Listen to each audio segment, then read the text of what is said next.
they can join in as and when.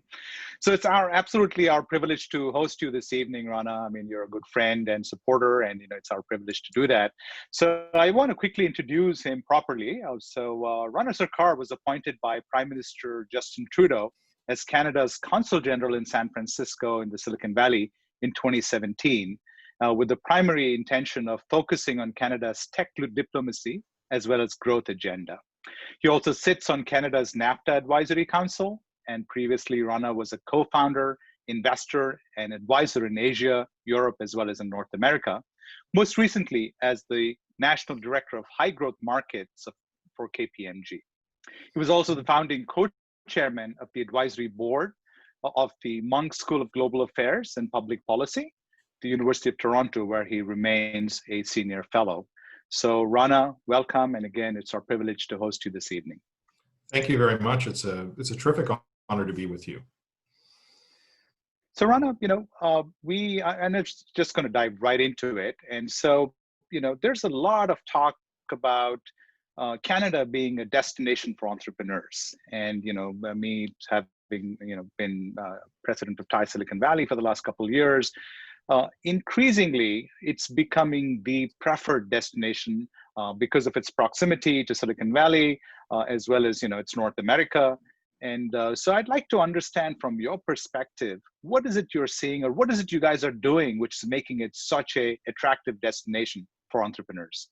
Well, thank you. And thank you for that question. I think that if we wind the tape back a little bit and we look at what, maybe Canada was and where the ecosystems around tech were, a number of years ago. And I think that, as in the first stage of tech growth, I mean, Canada, of course, had some outstanding startups or, large ecosystem contributors like the Nortels and others that people would have known Canada for. And many in the Thai network, for instance, would have, in a sense, got their start post-India through the Bell Northern Labs and of the world and others, and a number of the engineering companies. And so, but the challenge was always in Canada, a both scale question and whether this was the right place to, or Canada was the right place to, launch an entrepreneurial career. And could you attract the right scale of capital? Could you scale fast enough? Do you have the right depth of talent to be able to sort of grow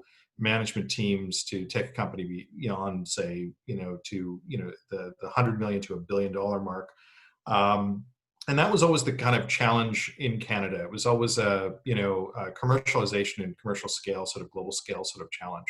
And a number of things have happened, both on purpose in terms of some of the active policy that we've put in place, both in terms of commercial investment policy to attract investors, policy in terms of attracting entrepreneurs and global entrepreneurs particularly, and also putting in place things like our global skills strategy, which we can clear a visa within 2 weeks or a little longer for anyone globally for companies, and being able to sort of get around the H-1B challenge that you see here in the United States.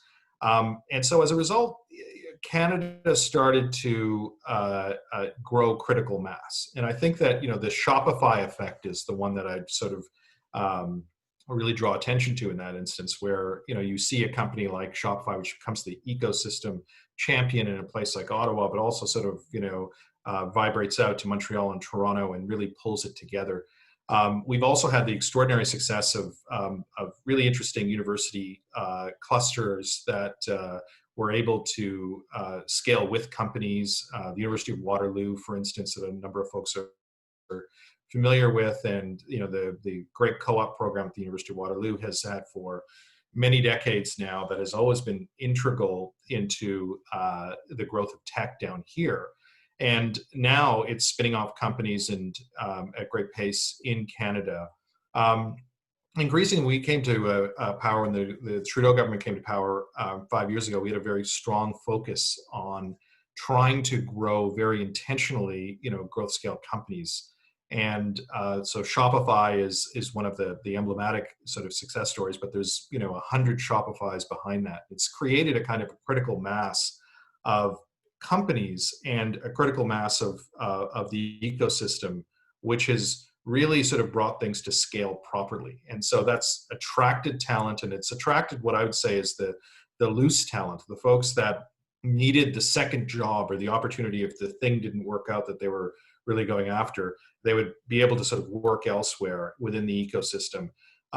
We also, as a result of just the scaling effects of cities, and I think that Vancouver, same time zone, great connectivity, bandwidth to Silicon Valley, for instance, and the growth of the FX community and a lot of the gaming community that sort of really put that ecosystem sort of above the parapet. And I'd say the final piece to this that has really been a huge driver, in addition to these universities, the intent of policy, the ecosystem growth and the venture growth and all of the things that have been taking place, has been a real focus on artificial intelligence, in the sense that, Jeff Hinton, who was the real godfather of AI in its current sort of incarnation.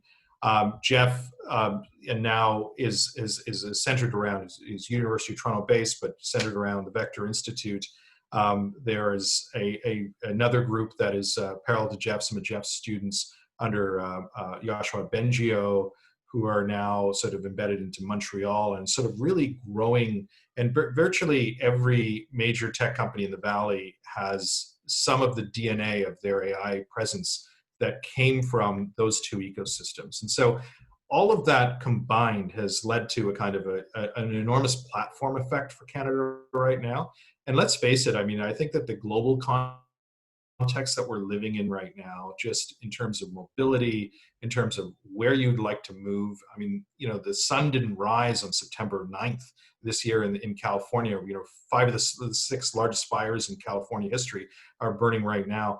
The ability for us to, think about, where we want to have our kids grow up and how we want, to build companies very intentionally, maybe just not in the context of, the way we did in the prior generation. We're really looking at intentional growth now. Canada makes a lot of sense along those angles. So that's a long set of answers to, why Canada is particularly sort of interesting. Right. And I'm sure in your session with Pavan, we can go a little more into the nitty-gritties of what exactly is required for people to actually start transitioning, their work, et cetera, over. We have, in fact, as part of my role at Silicon Valley, we see tons of people who are on H-1Bs who are kind of stuck because, they have entrepreneurial ideas. They want to get a company started, but they don't know when they can leave their current employer and, get on their own. So I think, I'm really looking forward to that session. Can you talk a little bit about the quality of life for Canadians, right? Talk about your healthcare system. You briefly talked about the weather and, the sort of the whole climate change thing, but what about quality of life? Yeah, I think that's a great point. And, if we were having this conversation a few years ago, I don't think that this point would be coming up as much, in the sense that, prior to, say, the last 5 years, folks, I think in California, like, listen, it's pretty great down here. And I think that people would have said this is some of the best quality of life in the world. But that said, if you look at embedded infrastructure, the things that are making companies successful and individuals and families thrive over the course of this next generation, it's things like access to good public education. It's some of the best university systems in the world are in Canada right now, publicly accessible. You're able to ensure that your children can see a platform for the future. And I think healthcare as well. Healthcare is an extraordinary piece of this equation, and Canada's public healthcare system, I think, is a significant help. Yeah, no, that's actually because, it's just, I think our healthcare is just out of control, right? The costs and everything else. And so really heartening to hear that you guys have a great healthcare system. And and okay. And then how about, from 2017 onwards, have you been successful in sort of getting people from the Valley to start, looking or moving to Canada? Can you share some of the success stories, or can you talk about some of the initiatives which seem to have worked? Yeah, I mean, so I think that there's three levels of that. I think that on the large companies' perspective, the FANGs and others, we've seen, a significant uptake. Google's got 5,000 people there. There's 10,000 from Amazon to grow to probably double that.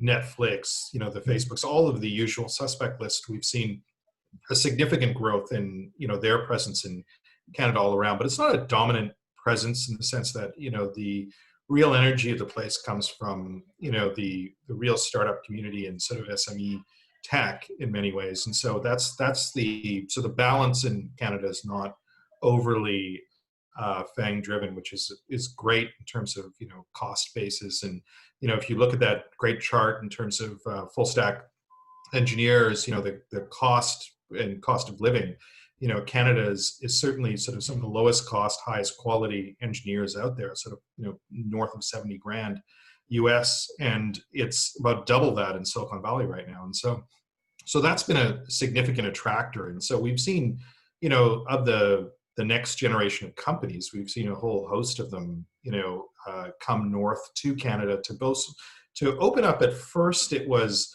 do we start opening up an engineering office there? And it's gone from sort of engineering office to, now let's build a product. Let's have these distributed teams that, have some level of leadership that's being based out of Canada now. And I think the COVID moment is going to be really interesting. I mean, we've had, a tremendous success of companies that have come up to Canada over the last 3-4 years. But in fact, I think COVID is the accelerant, as it is for every business out there right now, the 10-year accelerant, where we're starting to see, this idea of distributed team working a lot more effectively in Canada. So we're seeing Canadians that are here in the Valley. We probably have, a few 100,000 Canadians that are, based down here. Many of them are returning to Canada, or a lot. There's at least a significant chunk that are thinking about it, or have, and some of that is cyclical in the sense that it's lifestyle, it's life cycle for many of those folks. But also we're seeing various people from, particularly if you're a third country resident in the United States, you're seeing, particularly amongst Indians, some of the best of the generation of Indians that would have graduated from American universities probably a couple of years ago are now looking at it saying, we've got a 10-year to a 50-year path of becoming a resident here or a citizen here, whereas in Canada, we're, pretty immediate. And so they are choosing to come as well. And so I think that's the exciting part of this generation. I mean, Pavan could speak to some of the stuff that she's seeing on the ground on that, but I'd be grateful to talk about it. Great. I think we're at the end of our session, but before I hand it off to you and then have Pavan take it from here, we have one of our charter members, Om Nalamasu, who sent a question. Om is, on the executive board for applied materials. And so he wanted to know, what strategic areas in particular is Canada looking to focus on for nurturing entrepreneurship? And so do you, I guess you can also take a look at Om's question. It's on the chat, but, is there any particular areas that Canada wants to focus on?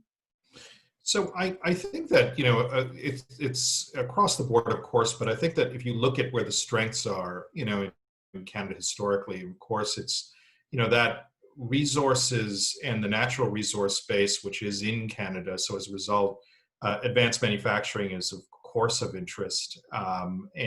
And if you think about, just this last week, we spent a lot of time with the electric vehicle world in the sense that it's the next great investment for electrification for Ford is going to be based out of Canada. And so it's that entire chain in terms of advanced manufacturing that starts with natural resources, where you can have the sort of full chain of product down to finished product. And so that's one side of it. The second is the strength that we have in artificial intelligence that is starting to obviously a very, very hot topic, and cuts across a whole set of verticals that folks would be familiar with. And so I think that those two areas are fairly strong. But I mean, again, in life sciences, the fact that we've got some of the greatest university hospital clusters in Canada that, are amongst the tops in the world, puts us in a very interesting position in terms of life sciences and the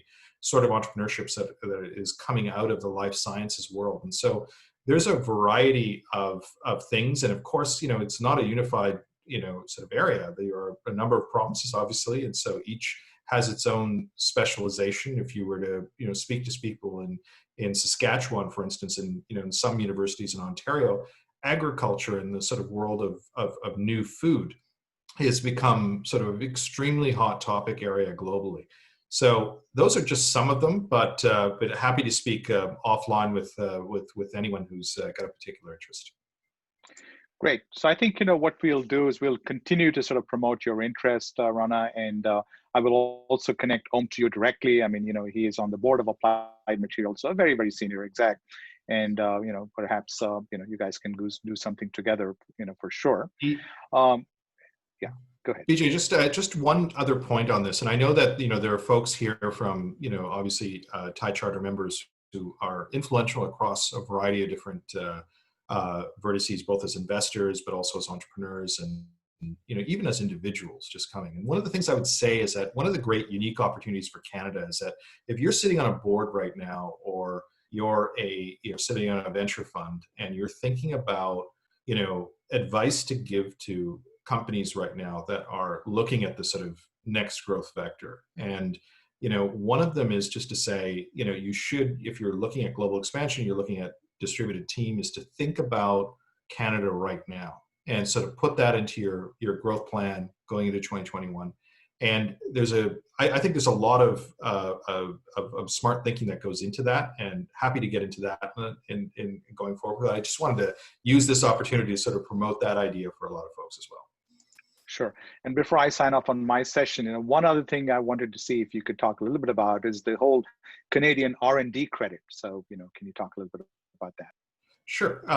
So the SHRED credits, for instance, the scientific research and experimental development credit, essentially you could receive up to, north of 40 often percent of money that you've put into R&D, and in some cases even a higher percentage of that. If it's direct R&D and you're a Canadian registered company, you are eligible through this program to get that money back, which is an extremely lucrative and interesting credit for a lot of organizations. There's a number of additional credits that we have that are both on a provincial and a federal basis. There's an accelerated investment incentive that allows you to write down. We have a strategic innovation fund that enables us to sort of the government itself and through other vehicles to match investments. We've got a super clusters fund, which are across 5 different industry verticals. I mentioned food. There's also digital. There's a number of other areas that our super clusters operate in. AI is another one of them. And if you are in those, if you can work with a supercluster company, your investments can be matched by federal incentive as well. And so there's a lot of interesting ideas that, from a industrial development standpoint that we're really pushing. But, I don't think that there are many regimes out there that are as interesting for companies that are in that sort of R&D to commercialization phases that we're seeing out there right now in Canada. Great. Thank you, Ron. I think we're over on our slot here. So I'm going to hand it off to Pavan and you to take the next session, and I'll stand by if there are more questions, etc. Thank you so much. Thank you so much. Let me introduce Pavan first of all, and for all of those who are how does this actually work in principle? Like when you're or if you're giving advice to teams or individuals within your network in terms of how they manage their situation over the next while. Pavan is an extraordinary resource. She's a principal attorney and founder of Dhillon Immigration Law. It's a San Francisco-based Canadian immigration law firm. Prior to launching her own practice, she led the high-growth Canadian immigration group for a global AM 100 law firm. She provides legal counsel to all entities of all sizes and ranges from Fortune 100 companies to startups. She's from Vancouver, BC, by an immigrant, and her parents are immigrant entrepreneurs, and she went on to study international relations at the University of British Columbia before graduating distinction from McGill Law School with a dual common and civil program. And since 2012, she's been in New York, Boston, San Francisco, and she's cultivated a unique and specialized cross-border practice that helps startups, companies, and individuals. And so I, can't recommend more highly Pavan, and she's been a great resource to a lot of folks that are at this moment sort of navigating a couple of key issues. One is how to get to Canada through its various specializations and programs, but also, for just given in the context of COVID, the closure of the border, some of the issues around that come around that as well. And she's been a great resource. Let me just ask one question to Pavan is to warm up the conversation is that, so I spoke a little bit about what we call the Global Skills Strategy. It's one of our government's flagship initiatives for attracting international companies into Canada. I can speak a bit more about that, but I really wanted to get a sense from Pavan, what she sees as some of the big trends for talent crossing, and how are policies like the Global Skills Strategy actually working in practice, and how can Silicon Valley companies take advantage of it? Great, thank you. It's a pleasure to be here. Thank you for inviting me. I love talking about Canadian immigration. I think it is an exciting time right now. I mean, even in spite of COVID, it is actually Canada in general is very focused on bringing immigrants into the country, high growth talent. It's the perfect time right now in the sense of having these pathways that have come about, and these haven't been there for that long, as you were mentioning. Like the Global Skills Strategy in particular began in 2017, and it's really a game changer. It's a four-pronged approach.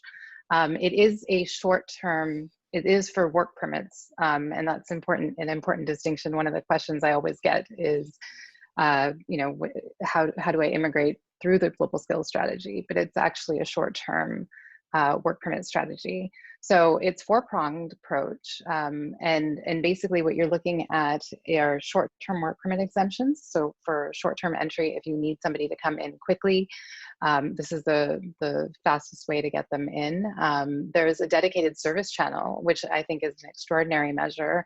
It allows the government for certain high growth companies will have a spokesperson within immigration that will kind of guide you.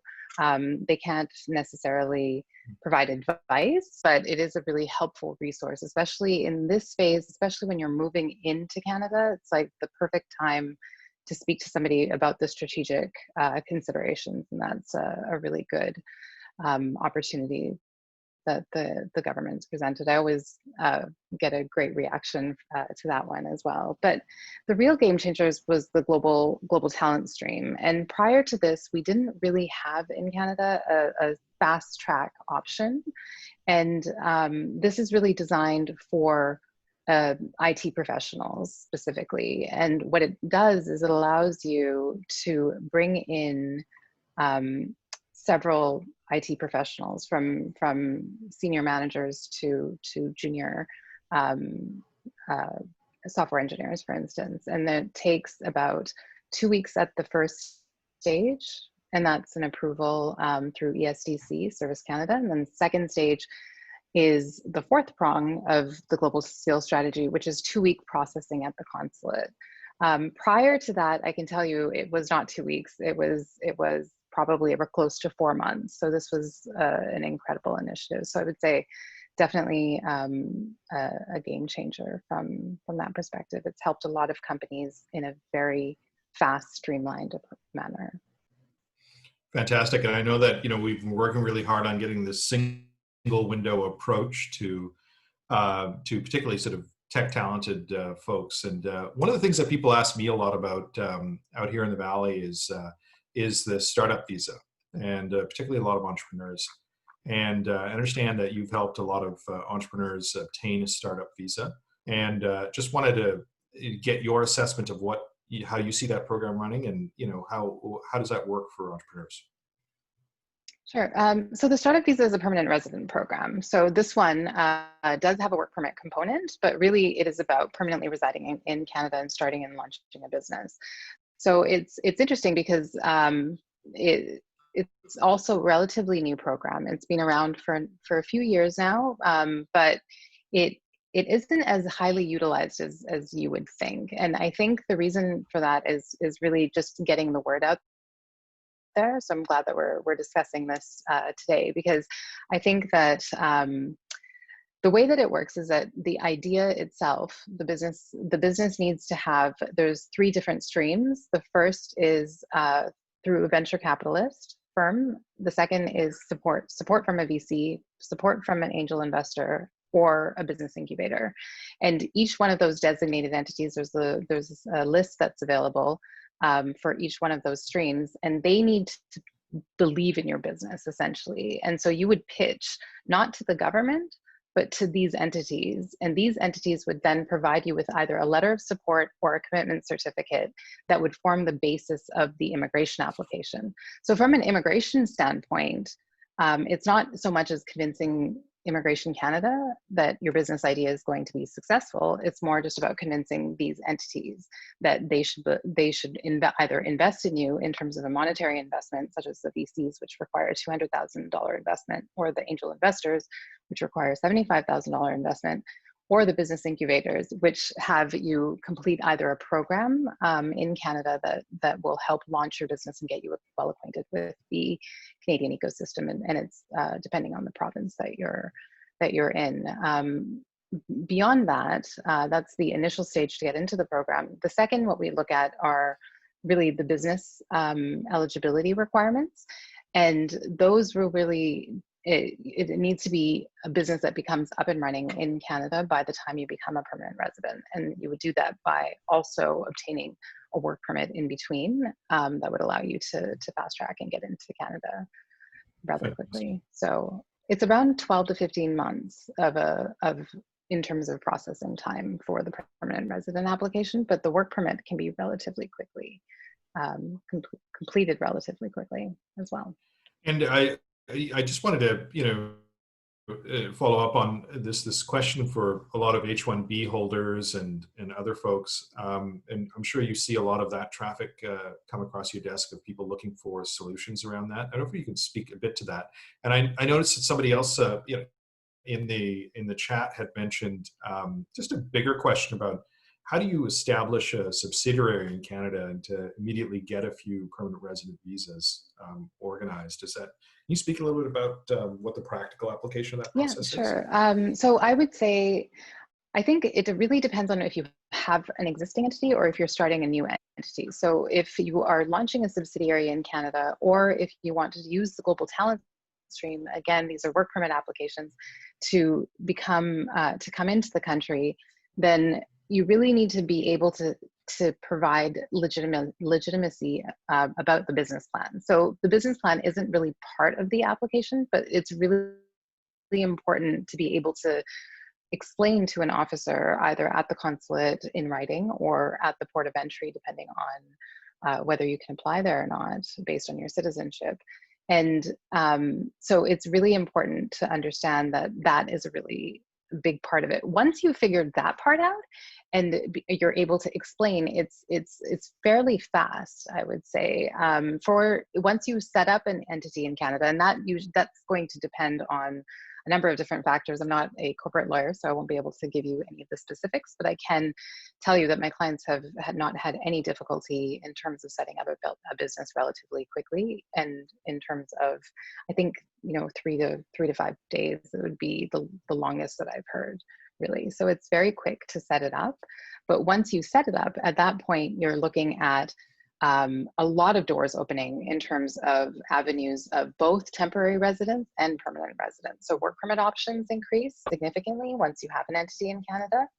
And then the permanent resident options also increase, because sometimes, and we didn't really talk about this a lot. We talked a lot about the global skills strategy and we talked about the startup visa, but one of the topics that comes up regularly, especially for those that are on an H-1B, is express entry, which is Canada's merit-based immigration program. Now that one will look at age, education, work experience, language, and adaptability.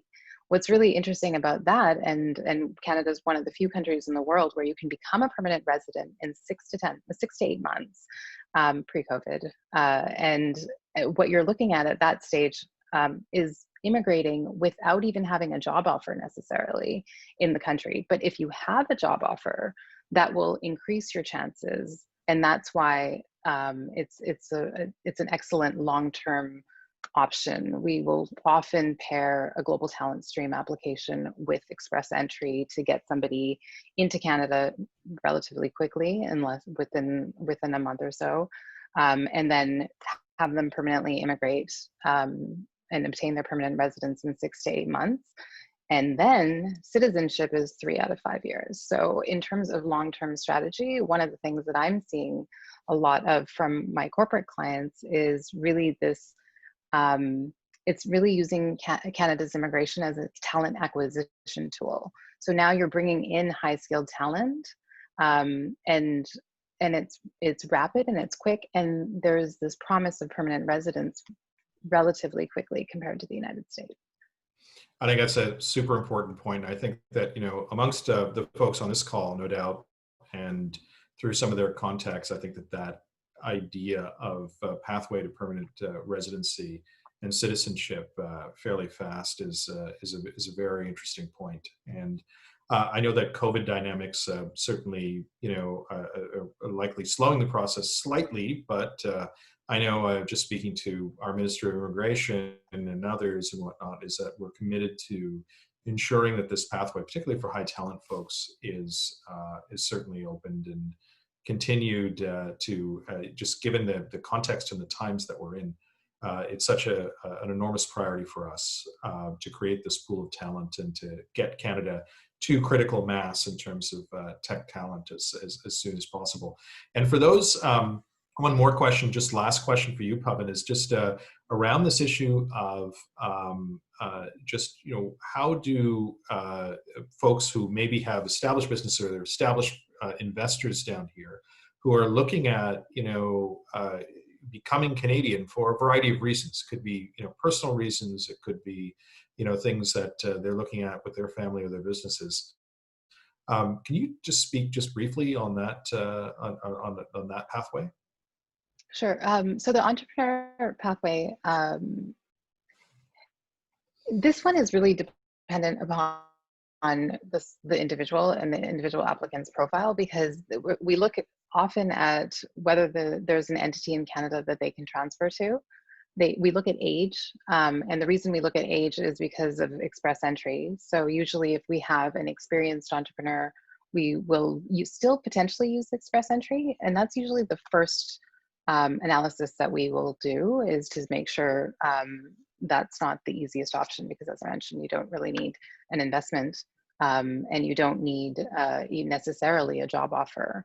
So there's that route, but then there's the investment opportunities that exist, and I hope that's essentially what you'd like me to discuss, right? Is the Provincial Nominee Program, which, because there is no path, and this is a question that I know you and I have discussed this as well, is like there's no golden visa in Canada. So there's no passive investment route. So you can't buy the permanent residence necessarily. What you do have a significant opportunity in is active investment. And so every province has the ability to create its own programs based on their own specific needs. So the BC will have a different investment requirement than Ontario. New Brunswick will have a different one than Saskatchewan. And so it really depends on the province. Usually it requires business experience or senior managerial experience. The thing that's interesting about this one is you go through the process of a provincial nomination, you submit the application, you get first a work permit, and you sign an agreement, and that agreement, after 2 years, those conditions are lifted. So you basically have to show that you've met those conditions and that you're actively engaged in that business. And so it is a good pathway, but it might not necessarily be the best one. I think at that point we'd really want to make sure we take a strategic approach to this and see what is the fastest. And that's really the other issue that we would look at is the goals of the individual and how much time do they want to be in Canada, those types of things. So Pavan, thank you so much for that overview. And I know that we'll put your contact details, if folks don't have it already, into the chat. I think that might be a good way of people, digging down deeper into some of these questions. Let me introduce, someone who is a great friend of mine and somebody who's a Canadian who's been based out here in the Valley for a number of years and a significant leader, to speak a little bit about the future of Canada's tech sector. And it's Shuman Ghosemajumder, who is the global head of artificial intelligence for F5. And prior to F5's acquisition of Shape Security, he was, just this past January, he was the CTO at Shape, where he led product research engineering. Shape's AI platform protects most of the sort of large banks / airlines and other entities for advanced fraud and cybercrime. It was ranked #1 in patents and amongst all AI startups in the world on the AI 100 list in 2019. Shuman previously led global product and click fraud protection for Google, and where he was a real pioneer in that industry. And his team built AI technology to defend and enable the advertising business that I think is a $23 billion pay-for-click annual revenue business for Google. And he joined Google in 2003 as one of the early product managers for AdSense, which most of you know, which he helped grow into a $2 billion APR business. And in 2004, he was part of the team that launched Gmail. And Shuman's also a co-author of CGI Programming Unleashed, and he's done many great things, including published in the Harvard Business Review. He's all over the media that you'll have seen. He's a regular guest lecturer at Stanford.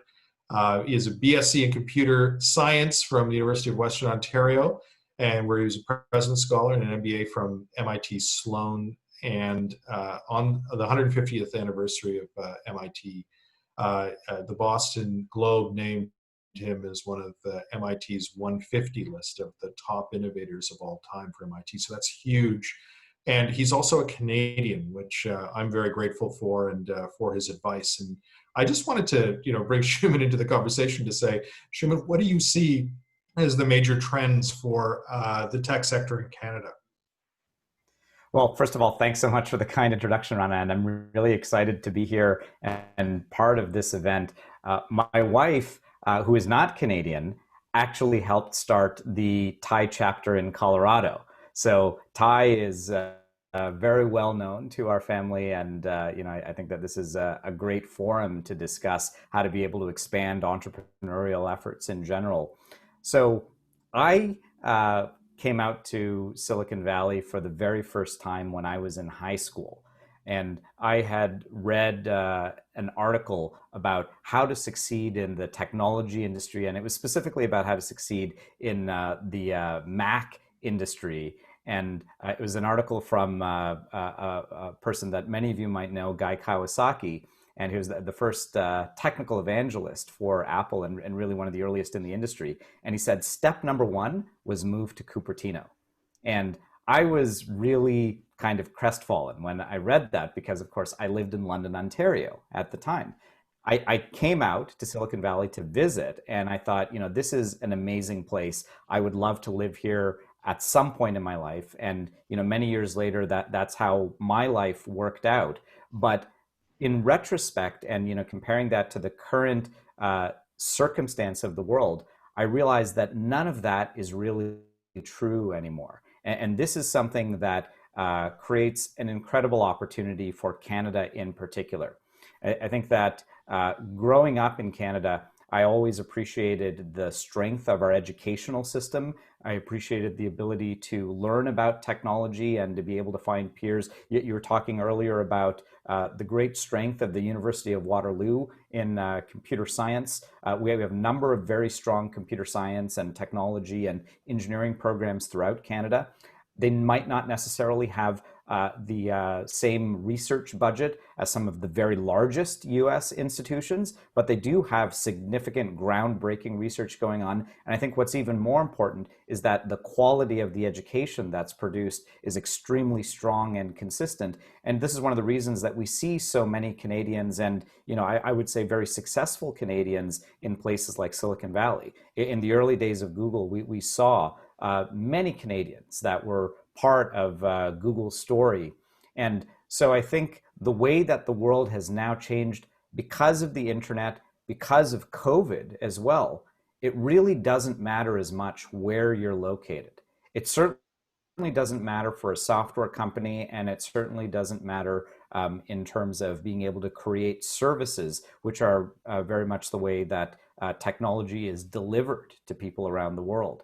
And so one of the things that you were mentioning earlier in the conversation was the great bet and investment that the government and companies throughout Canada have made in artificial intelligence. I think that there is a great opportunity there to be able to distinguish Canada and establish centers of excellence that will attract some of the best around the world. But I really see this opportunity being across the entire technology sector, especially when it comes to software and internet services. That's very interesting, and I certainly agree with your perspective. And now, if you take it out 10 years and you say, all right, we've had the COVID acceleration in 10 years, and during this this time we've been sheltering in place and otherwise, where do you see the Canadian tech sector, and what do you see the opportunities, particularly for folks sitting down here right now, if they're casting their minds forward for the next 10 years? I think that one of the funny things about Silicon Valley is that it can tend to be very inward looking. So many startups create apps that solve problems for people who work in startups in Silicon Valley. And that's not going to create the longest term success path for any company that wants to have a very broad-based appeal and wants to be able to produce products and services that people around the world are going to be able to buy. I think one of the inherent advantages from the Canadian perspective is the fact that we are able to observe what's going on in the world's largest economy, but we're not actually a part of it. So growing up, I was acutely aware of the dynamics of the United States, but I was able to observe that from an external standpoint. And I think that that gives Canadians and Canadian companies a very different perspective on the world that can be helpful in having a more expansive view of what types of products are going to be successful.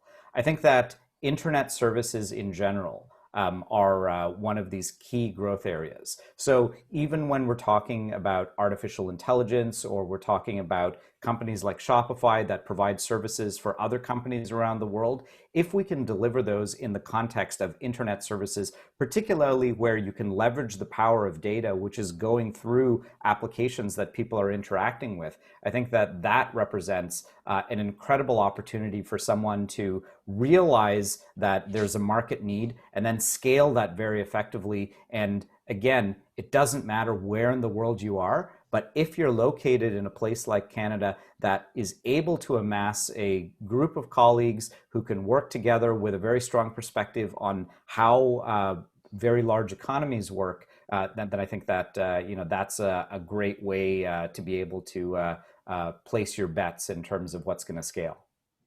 Extremely well put as ever, and I think that idea of the through line of this next decade as being one where there's going to be a lot of intentional growth, where tech is essentially the substrate of everything else that's growing out there, and the idea of global tech is becoming the real driver, and that connectivity point between what is happening here in the Bay Area, what's happening in North America and Europe, and also to Asia. The through lines and the places that the hubs where a lot of that thinking is going to happen are going to be places that have the capacity to think outside of traditional lanes. And that's where Canada and Canadians and the fact that we are often, the presence of, I mentioned it thus far, but I mean, it's evident in the sense that, Canada's got the largest diaspora of South Asians per population of any Western country, and we're playing a significant role in a variety of industries, including tech. And so there's that connectivity point. I was the CEO of the Canada-India Business Council a while back, where that connectivity between what is those ecosystems in India to London, through the Middle East, to what's happening in Asia and in the United States. A lot of that conversation can be easily had. So thank you so much, Shuman, and I know that we're going to bring this up into the Q&A. I'm going to pass it back to BJ to maybe open up the Q&A, because I know that there's probably a lot of great folks out there that want to get in on this as well. Thank you, Rana. And yeah, I'm trying to see if these guys can get my video back up. Roshali, can you turn my video back on? Yeah.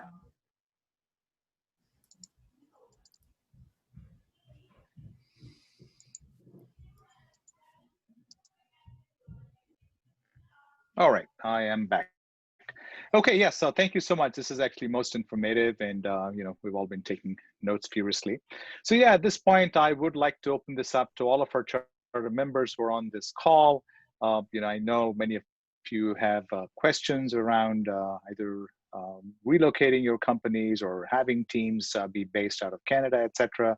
So at this point, I'd like to open up the floor to just have us have Rana and team field questions from the audience. So please feel free.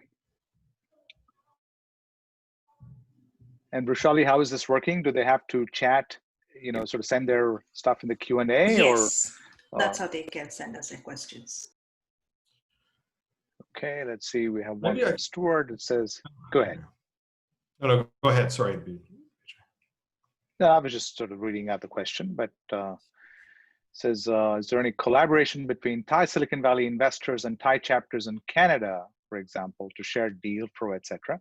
So that's probably more a question for me than for you, Rana. Yeah, so absolutely. So, Thai, we have 61 chapters in 14 different countries. We also have the Thai Angels on a global scale. And so, yes, there is, we do collaborate with chapters, and we do cross-chapter, funding for Thai Angels. So yes, that's something we do already, Stuart. Yeah, so like more questions to start, if you could please start writing up more of your questions in the Q&A, please. And while we're waiting for questions, I think we should just talk some more, Rana, but go ahead. Can I ask a question with Shuman, because I know that, Shuman, you're building a global team, and you work with the sort of Fortune 100, and particularly sort of on the financial industry side, but also sort of large entities. And as you're thinking about scaling your teams globally, like, how are you thinking about, in this COVID moment, how are you thinking about using Canada or using other spots that are outside the United States? And how's that working with your current build out right now? Well, COVID has definitely changed the way that we think about hiring. One of the first questions that we asked ourselves was, does it matter if someone lives close to one of our offices anymore? Do we want to have a completely different philosophy when it comes to hiring folks who are extremely talented, who don't necessarily want to move? When we were at Google and we started expanding to India, a lot of folks from an external perspective were thinking that the reason that we were doing that was because we would have access to lower cost labor.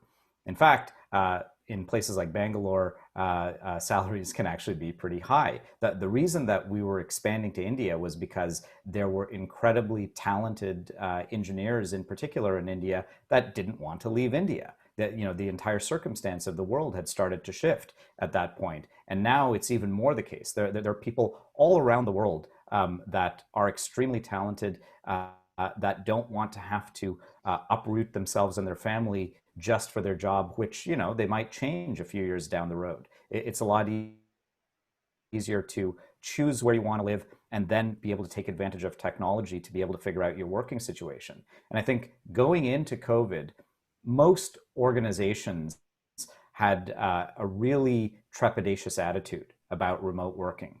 I think that they would often support remote working as a last resort, or when it was necessary for extenuating circumstances, but they didn't want to wholly embrace it because there was a sense that there'd be a loss in productivity, there would be a loss in the ability to collaborate and communicate. And when everyone was forced to do this at a scale that had never been done before, and suddenly we realized that many organizations were just as productive as ever, I think that that has changed society and corporations irrevocably. And so for us, no question, there are going to be folks that we hire around the world who are going to work remotely for their entire careers at F5. And Canada in particular is going to be one of the key sources of such talent. We were already finding talent in Canada and even relocating folks from the United States to Canada for visa reasons, like we were discussing earlier in the conversation. And I think now, with remote working becoming a standard accepted practice, we'll be able to recruit Canadian talent at an even greater clip. Fantastic. Sorry, Vijay. Yeah.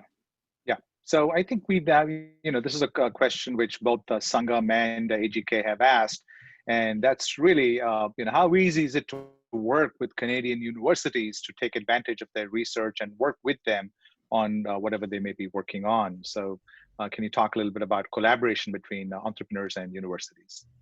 Yeah, I mean, we've actually spent a lot of time on this in Canada over the last decade or so in terms of creating a whole set of new pathways for Canadian universities to work better with the entrepreneurial sector. And obviously, some of that is around IP and IP retention, and ensuring that entrepreneurs have as much leeway as possible when they're working with inside Canadian universities to do that. But also Canadian universities, if you think about our top 10 universities or our top 16 universities, our research universities, they have a extensive array of global networks already in place between university networks.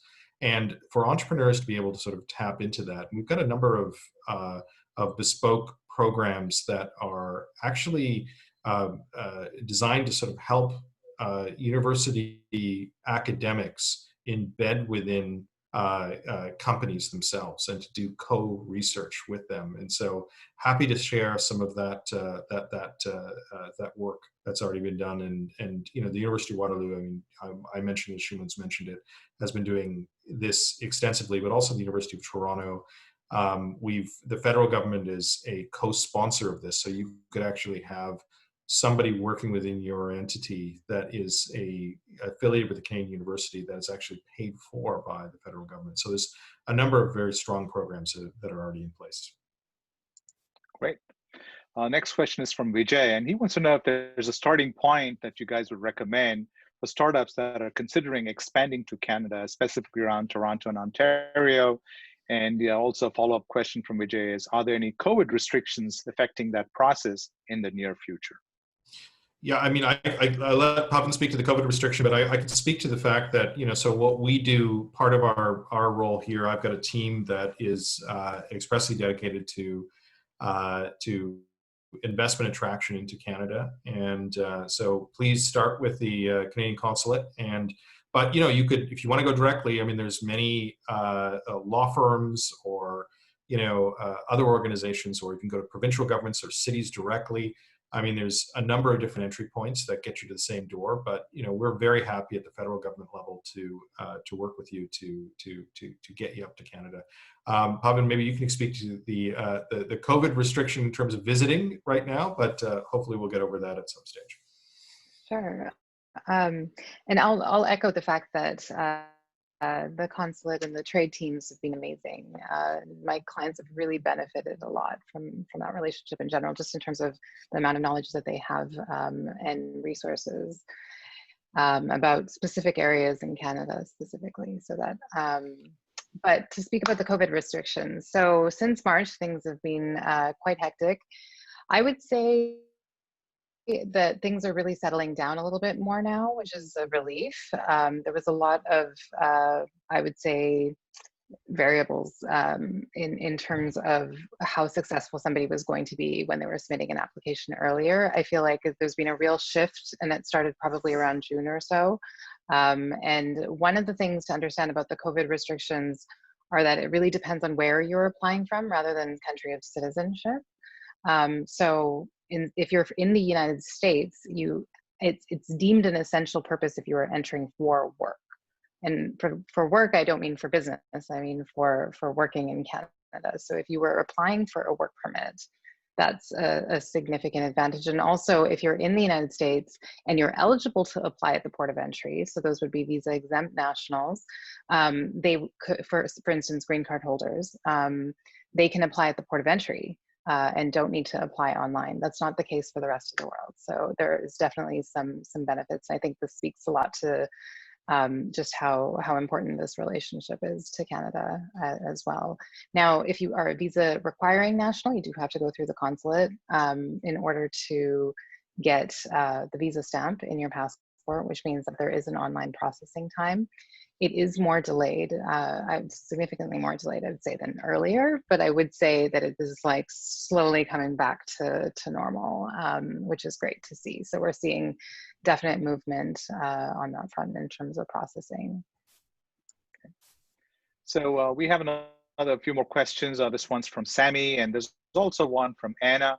And so they're both asking for more information. So Sammy says that you talked about different provinces having their own programs that supplement existing governmental efforts. Is there a central location on the web where they can find more information about the programs that each province has? And Anna also wants to know about are there VCs and incubators in Canada, and where can we find a list of VCs and incubators in Canada?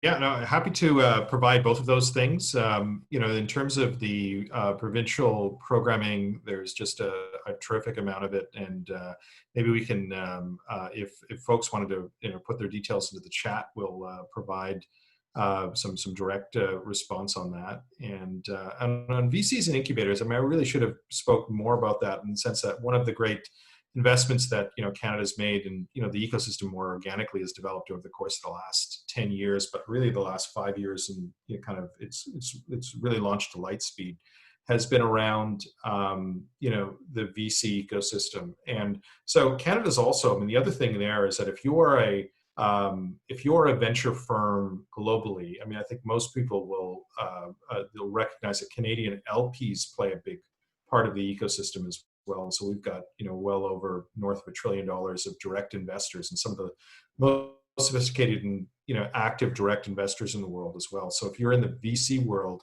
one of the reasons we connected Canada is just that that world of direct investing that we can provide. But in addition to that, there's a pretty rich ecosystem of venture firms in pretty much every city, but really Toronto, Montreal, have a significant pool of venture funds. We're happy to put you in touch with them. I know I have my colleague Nico Santo here on this call.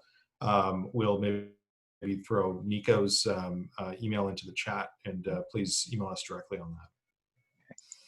All right, I think we're almost at the top of the hour, but there's one last question I will ask you, and you don't necessarily have to answer this, but the question is from Vijay. He wants to know, do you anticipate a spike in the backlog of immigration applications based on the outcome of our upcoming elections? And have you already started seeing any spikes already based on trends? I think that, look, I mean, regardless of the outcome of this election, and maybe in one instance we'll see more of a spike than another instance, but regardless of it, I mean, we are seeing a uptick more generally, and so some of that is from obviously returning Canadians, people who have some claim to a Canadian status, and they're looking at getting at passports for their children or grandchildren or other folks in their family. But we're also seeing just the context of political challenge, not just here in the US, but everywhere in the world. Folks are taking a much harder decision in terms of where they think is going to become the most resilient economy for the next generation. Canada really ranks high in that estimation, and I think for good reason. And so we are seeing that level of interest. And again, that's qualitatively different than what we've seen prior. In the last election, we saw a lot of people, there were TV cameras in my office, for instance, that were out there looking for, those Canadians or those Americans that were saying they're going to cross the border. And I don't know if we did see an uptick, but not necessarily, at the level of what folks had been saying. But I see this generally as trending upwards now. And I don't know, Pavan and Shuman, what you're seeing and anecdotally from your communities.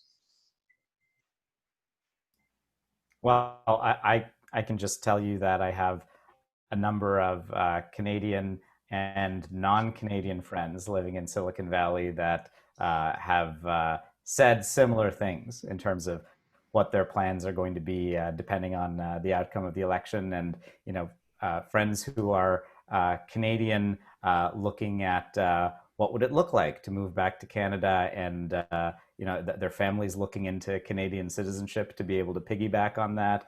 I think that the reality of what folks will do is, of course, going to be more complex. And regardless of what the outcome is, I think that one of the things that's become clear, not just in the last several years, but really since the financial crisis, is that Canada distinguishes itself around the world as a pretty stable place, and it's good to be stable. It's true. I mean, from an immigration, I can tell you that I've never seen this much interest at this level before. And I've been through so many different elections over the last 13 or 14 years. So it's significant. And I think what's really interesting from my perspective, I'd say like when I'm speaking, especially to software engineers on an H-1B who are struggling with the long delays, I think the pathway of having that clear immigration path and knowing that there's a light at the end of the tunnel, and that tunnel is not even very long. It's only 6 to 8 months, or maybe it's a year and a bit. That's a significant part of it. And I would say I'd spend like a good 5 minutes to 10 minutes discussing this with each individual that reaches out, is why they're moving. And there's this strong desire to tell me exactly, what's leading to this. And so it's been really interesting to see. And it's difficult to hear some of the stories that are coming out. So great. Well, thank you so much, guys, for a very, very informative and very useful session. I think, I actually am seeing the questions continue to come, but I just want to let all of our charter members and other people on the call know that, the Canadian Consulate in Canada is a generous sponsor for TiE Silicon Valley. So we do represent their interests as well. And, we will be happy to disseminate all of the information that they have shared with you, as well as contacts. So any questions at all, feel free to reach out to our offices and we'll be happy to connect you guys. So thank you, everybody. And, any final thoughts, Rana?